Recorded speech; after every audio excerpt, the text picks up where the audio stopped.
Pop, pop, popsicle, ice, ice, icicle, test, test, 1, 2, 3.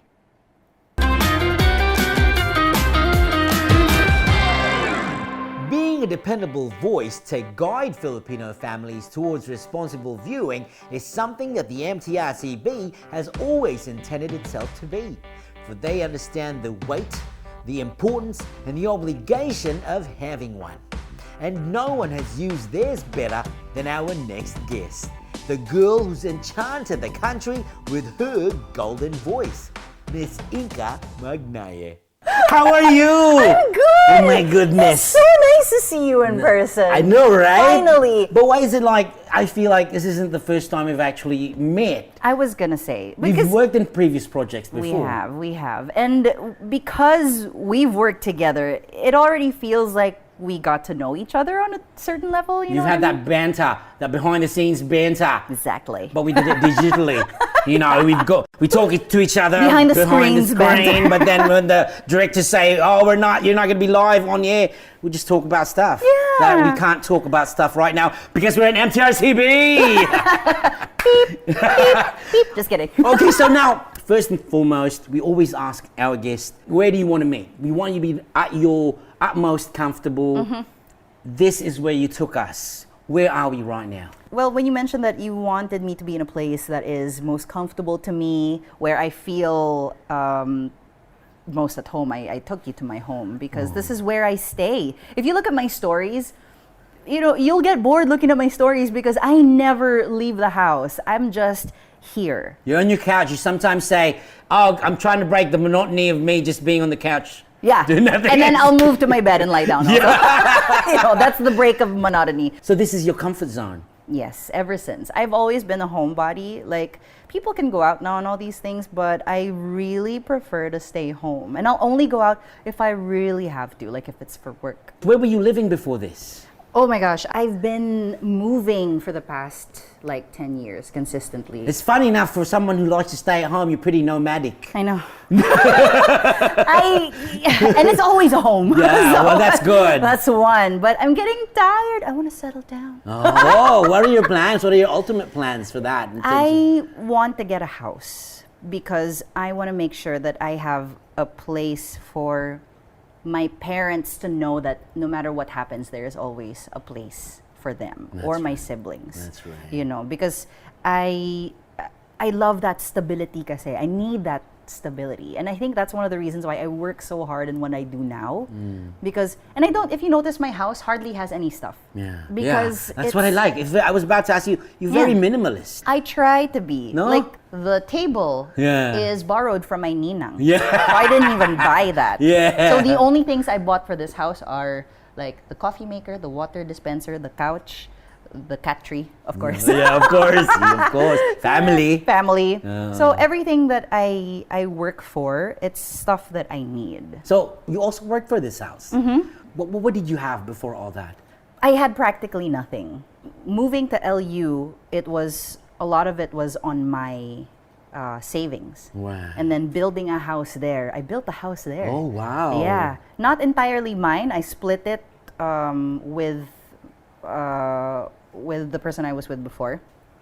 And it depleted my savings. So I had practically none when that relationship dissolved. I left everything there. Right. That's in terms of like financial and material possession kind of things. And everything. And everything else.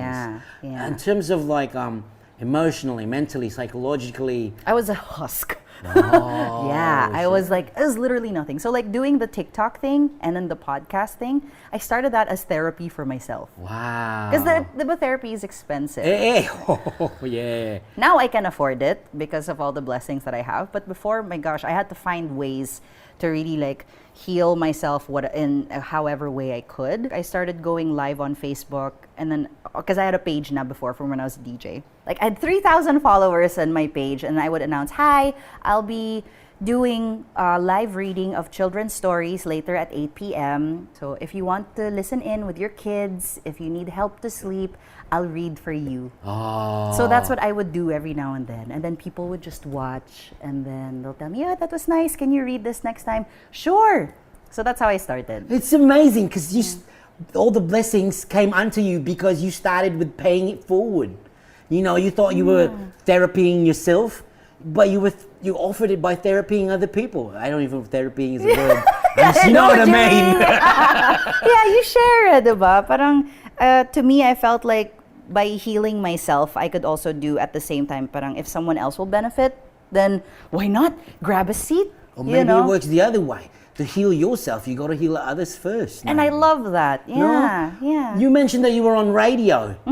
So how many years were you on radio? 8 years. Oh my goodness. 8 years. But it's perfect because if you're going to be into the voice world, radio is voice world. Yeah, it's a natural, what do you call that? It's a natural evolution. What did radio do for you? A lot. A lot. It taught me how to edit my thoughts in my head and deliver it as coherently and cohesively as possible within a certain span of time. Yeah. Before, I used to take a look at how many seconds a song intro has. Yeah. What kind of beat it was. And I'm just like, okay, I think I can say something like this. And then I'll segue it into the next song. The song has 15 seconds extra, intro, 5-second extra. They sound good together.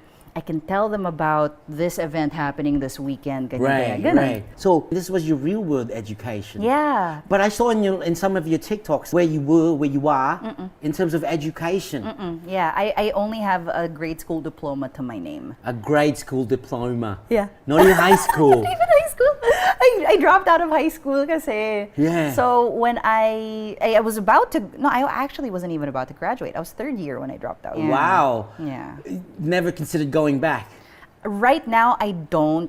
It's not one of the things that I want to do. Simply because I don't have the time and energy. Like I can afford to pay the tuition. Right. You know. Yeah. But to set aside the time and the mental energy to schooling. Right. I need that time and energy to work. Right. Because I'm the primary breadwinner of this household. Right. And so I'll go back to school when I'm bought the house. Yeah. So that I have time to like breathe. Yeah. Because people were asking me on TikTok, like, didn't you ever feel insecure? Now I don't. Yeah. But before, I was really like crises one after the other, like internal, external, and I was just like, what kind of person will I end up being? Will I even amount to anything? How will I get a job? Yeah. I felt like I was at the pits talaga. But what am I gonna do? Get stuck there? Yeah. Diba? So we work with what we have, and buti na lang my parents equipped me with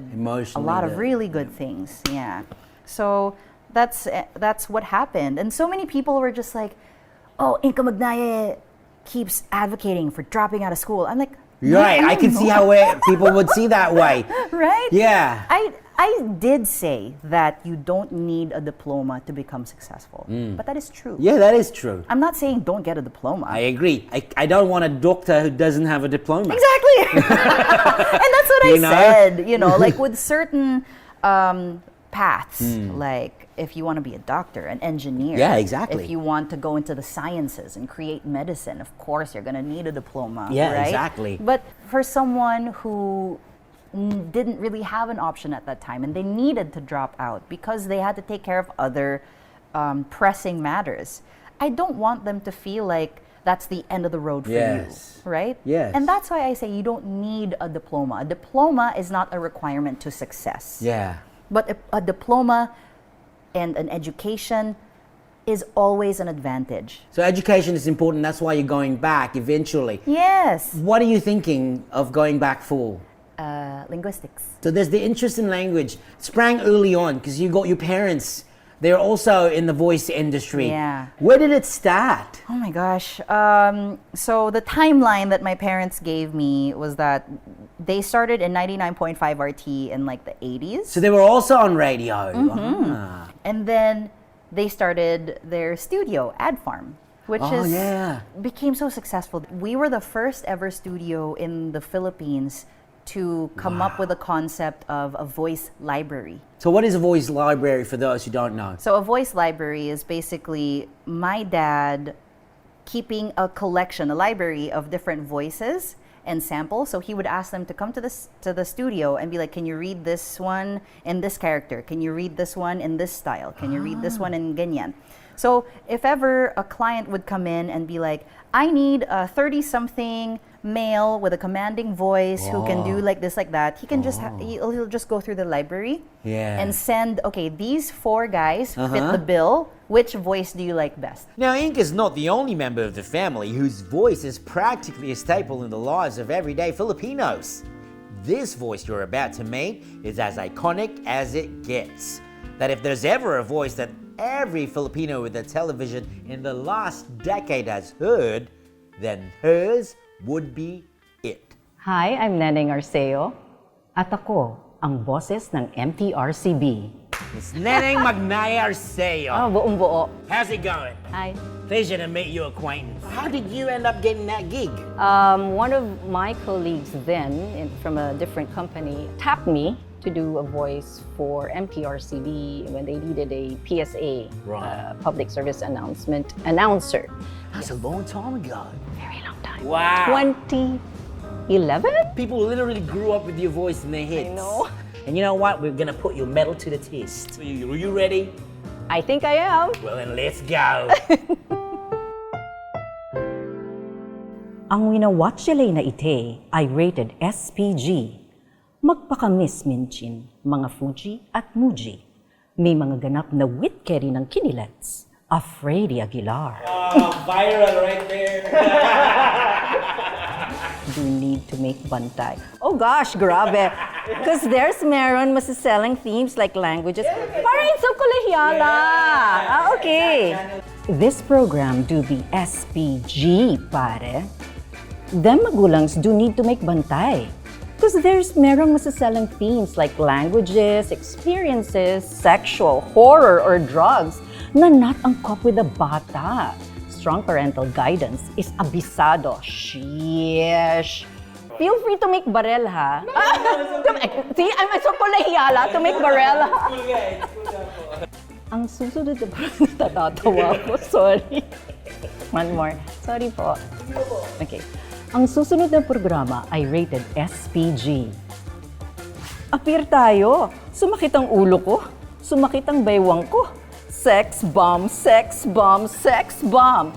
Get, ow! Oh my God! Tumalon si Tonton sa malalim na balon, sa ilalim ng talon, sa tinanimang Ano? Talong?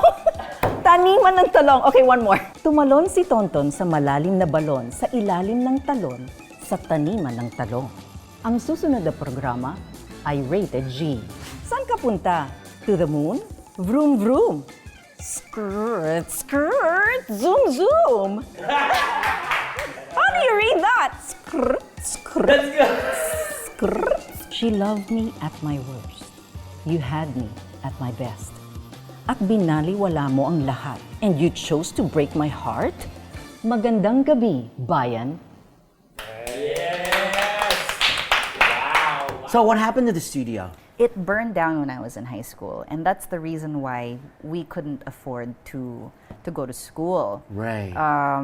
Because the studio burned down, and my parents still wanted to rebuild. Right. Of course, right? So it's not like we could let go of all the employees who had already become family at that point. So what my parents did was, while they were rebuilding and shelling out money to rebuild, they were still giving their employees the salaries. Because even though nothing was coming in. Even though nothing was coming in. Ooh. And it was something that they spoke with us about, you know.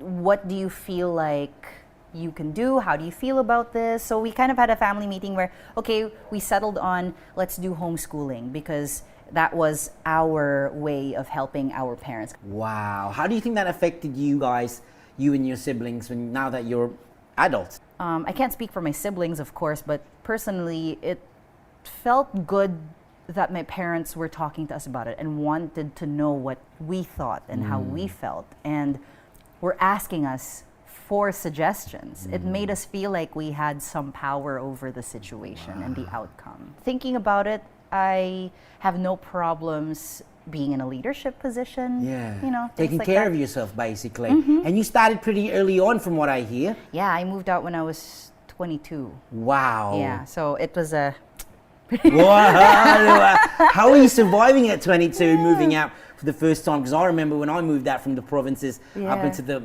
Metro Manila, it was, man, the challenges. It was very challenging because I was operating on a salary of like 12K. What were you doing a month? Radio. Oh, so that was your first gig right off the bat. Yeah, that was my first official job. I've been doing like voiceover since I was 5, but that's freelance. Yeah. Like you get the gig when you get the gig. Yeah. But radio is like a regular job and a regular paycheck. So I really had to hustle. So you really did all these things. What were you, apart from radio, hosting was your thing as well? Live voiceovers. 'Cause Live voiceovers. I have terrible stage fright, even until now. Right. So when I do like mga workshops, ganyan, and there's a crowd in front of me, I'm just like, hi, I'm Inka. It's nice to be here today. So you're the one like behind the stage. Please, welcome. Ladies and gentlemen, please take your seats and ganito, ganyan. So you still have stage fright even up to now? Yeah, that's why for workshops or whatever, I tell people that, because I get a lot of questions. How's that, Miss Inka? I want to do hosting, but I have really bad stage fright. I can't do public speaking, blah, blah, blah. I'm like, you know what? Having stage fright or not having it is not an indicator if you'll be a good host or not. Right. It's something that you just have to fight through. It's a little harder, but you can still do it. Hey! Cookie! Who's this little bugger? That's Cookie. That's Raku. I call him Cookie for lambing. Ragu. You want to see my How other many pets? pets do you get? Can I see some? How many pets do you have? So I have 1 dog and 3 cats and Whoa! 2 snakes. That's a dragon. Yeah, she's That's a my wingless dragon. Look at her. So all of my pets are rescues. I haven't purchased any pet that I've owned. I've taken care of. That's why I don't like saying own. Right. Because I don't really own them. I Right. didn't buy them. Right. I've only taken care of pets. Wow. And my pets have always been gifted or rescued, mostly rescued. So cute. I love them. And these are not all your pets. You have one more. I have a whole terrarium of isopods. What is it? For those who don't know, what is an isopod? An isopod basically is like wood lice. Ah. Yeah. Yeah, you're the only person who likes to keep lice. Yes. Yes, me. Proud of it too. You see my lice? Wood lice. And they're crustaceans, technically. They're not insects. So why these bugs? The tiny bugs. So isopods have always been just like an admiration thing for me. And then one day, my boyfriend was like, so I got you something for your birthday. I'm like, what did you get me? You got me isopods. Love it. And you loved it. Your boyfriend seems to be like soulmate material for me. If he can get, if he can give a bug to a lady and have them love it, he knows. He used to take care of like tarantulas, scorpions. He even used to have a snake. Wow. Yeah. So I don't know. I think we get along pretty well. How long have you guys been together? We will be 2 years in January.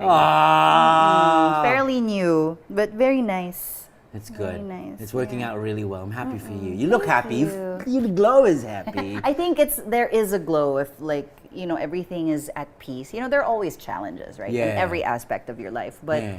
if your center is at peace, then it's okay if there is a little bit of chaos around you every now and then. And you have put yourself at the center of chaos. You're right at the heart of TikTok. Oh my God. Yeah, that is the center of chaos right now in the world. Yeah. Right there. So let's talk about that. You started it during the pandemic. I did. Out from the ashes, like a phoenix reborn. Was it an immediate success? Did it take off immediate? What were your first videos? So what really took off first were my videos on Facebook. Ah. Because I didn't have a TikTok at that time. Okay. And then I migrated those 2 videos, my Watson's one, right? Yeah. Where I was bugging my sister, and then the Philippine Airlines one with my mom. Yes. And that's what Jacko was telling me. He goes, you kind of did the right thing, because other people, when they go viral, it's just one, like a one-hit wonder. Yeah. What you did kasi was you released one, and then you released another, and it went viral also, and then you released another, and people liked it. So kind of got the ball rolling. Yeah. And then from there, that's when I started posting more videos, because at the time I was like, oh my gosh, like I was gaining so many followers at a rapid speed. Yeah. And in a year, I had 1 million followers on TikTok. Wow. Nuts. And because it was the pandemic at the time, people were really looking for like some sort of entertainment. Where are you seeing yourself right now in terms of social media content creation? Obviously, you still have your sleeping pill, and that's great. That is very it. helpful, talaga, I'm therapeutic. glad. And it's still growing. It's still growing, And it's a worldwide market. I want to keep making content, but also I want to do more stuff with other people. And I want to make sure that it's always something helpful or enriching to people who watch in any way, even if it just makes them laugh. Right. You know, I want to make content that'll always benefit something, because this is what I always say. I just want to help. Right. Like, you know how when you go into something like this, you would know, you need to have like a core value that you should always go back to, or is at the center of your craft, to Yeah. make sure that when you get lost, because you will, Yeah. you can go back inward and see like, okay, what is the thing that I really want to do? What is at the center of my creation process? I just want to help. Helping people is what you started out your career, and that's what you see in the future. And now you're moving on to bigger things. Yes. You're on television. Yes! On prime time with the king of all media. You know, I forgot about that actually. No, how is that? How is that like going from where you were to where you are now? It's nuts. It's nuts. TV world seriously. is different. Tell us about TV. TV world is different, but that's one of the reasons why I'm so thankful that this was the first project that was offered to me, because, you know, it's in TV, but it's still a voiceover. Yeah. But it's a character. Yeah. If you want to go into this world, because I never got to ask earlier, what are your tips for keeping your voice the way you do? You have to train your ear, because, for example, you need to know the difference between on sale right now and on sale right now. On Whoa. sale right now. There is a difference. Diba? But how do you do that? Yun nga. Diba? So if you train your ear, you'll know where the difference is. And you know where to put the stress at. Yeah. And something that changes every time as well is, I think you had a white-colored Oh my python gosh, hi. before. What did that? How did she suddenly get into that? Is it she or a he? Is Dr. It's Jekyll and Mr. Percy. Hyde? This is Percy. The famous Percy. Yeah. So now you're on TV, you've podcast TV. What is your advice in general for, you know, for people who were you back in a couple of years ago, you thought you were in a rut, you know, trying to climb out of it all. Yeah. You got kids like that in the same situation, not just kids, people Yeah. from all ages right now. Yeah. What would you say to them? The best thing you can do is just take the next right step. Just take the next right step. What is right? You have to figure that out for yourself, because I can't say what is right for you, diba? So you have to like use wisdom, use discernment. That's why it's so important to listen to people who are older than you. Not, and I say listen, not obey. Yes, of course. Diba? Yes. Listen, because Listen. they have the wisdom that you can learn from. Yeah. People who have had experiences before you. Yeah. And people, you need to surround yourself with people you trust and people you know who have your best interests at heart, so that when they say that, you know, when they give you advice, you can be like, okay, then I know that this is probably something that is good for me. My God, that makes me feel so good. You know, it's Right? just, I know. Because I don't want people to feel like they're at the end of the rope when there is an option. Someone once told me that the only way to discover your own voice is to actually use it. And no one uses theirs better than Inka. Through her voice, she has entertained, inspired, and empowered millions of her fans, and in turn, sharing her voice to the voiceless and providing lessons and substance in a world that deeply needs more of it. I am Bogart the Explorer from the City, and this has been another MTRCB Reclassified.